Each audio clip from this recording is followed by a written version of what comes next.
eh, bagaimana menyikapi perkataan adilkah ini ya Allah buat kami.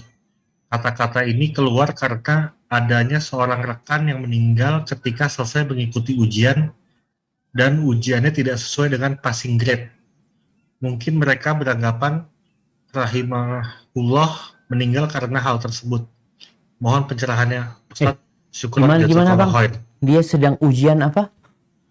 Dia sedang ujian, kayaknya ujian kerja di Ustaz, ujian mengikuti untuk passing grade, tapi passing grade-nya tidak sesuai. Setelah itu dia meninggal karena stres. Kurang lebih begitu. Jadi teman-temannya bertanya, adilkah ini ya Allah buat kami? Allahu Akbar. Maksudnya adilnya ini apakah kematian orang itu, Ya. ini keadilan dari Allah SWT? Seperti itu. Kalau saya melihat sih sepertinya mereka mungkin adil setelah tidak lulus ujiannya tidak sesuai passing grade, terus dia meninggal. Gitu, meninggal dunia. Ahibati fillah. Ketahuilah Allah itu fa'alun lima yurid. Allah itu berbuat semaunya. Tapi Allah telah meletakkan aturan bahwa Allah tidak akan menzalimin hamba.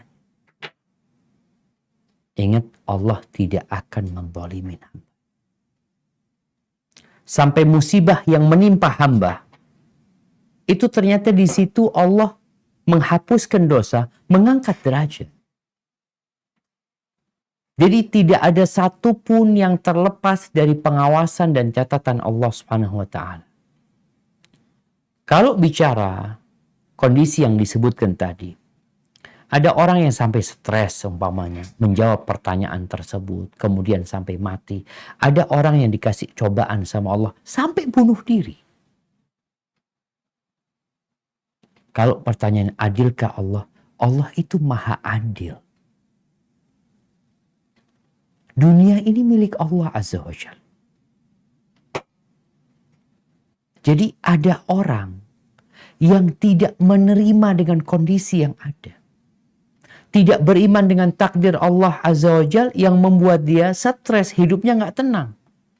Kalau orang beriman, subhanallah, kata Nabi alaihi salatu wassalam, inna amrahu kullahu lahu khair. Semua urusan dia itu baik. Dia mau di PHK. Dia kemudian difitnah umpamanya. Dia difitnah, Allahu Akbar. Ya, kalau kita lihat bagaimana istri Nabi Aisyah radhiyallahu ta'ala anha difitnah berzina di kota Madinah. Ujian yang Allah berikan. Bagaimana sikap Aisyah? Dia tahu dia sedang diuji. Hanya sebagian manusia itu berambisi mendapatkan dunia. Ketika yang dia dapatkan tidak dia, atau ketika yang dia cita-citakan, yang dia inginkan tidak dia dapatkan, stres jadinya.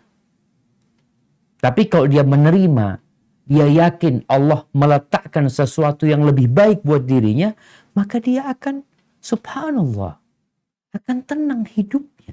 Nggak ada stres buat dia. Bagaimana cerita seorang non-muslim ya, dari Inggris sama Perancis yang dia hidup di padang pasir bersama orang-orang muslim yang ada di sana. Di selama 7 tahun hidup di sana.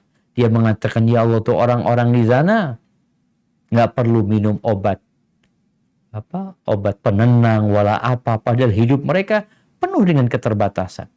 Kadang-kala terjadi badai, terjadi badai yang menyebabkan ternak mereka mati, tenda mereka berterbangan. Lalu kepala sukunya setelah selesai mengatakan, ya udah bismillah, semua sudah ditetapkan sama Allah. Kita sejatinya diciptakan untuk kehilangan segala sesuatu yang kita bicarakan tadi. Semua yang kita usahakan akan kita tinggalkan. Maka bagaimana sebenarnya kita menata hati kita, beriman dengan takdir Allah. Allah itu maha bijak dan pasti ada hikmah dari semuanya. Hadza wallahu a'lam bishawab.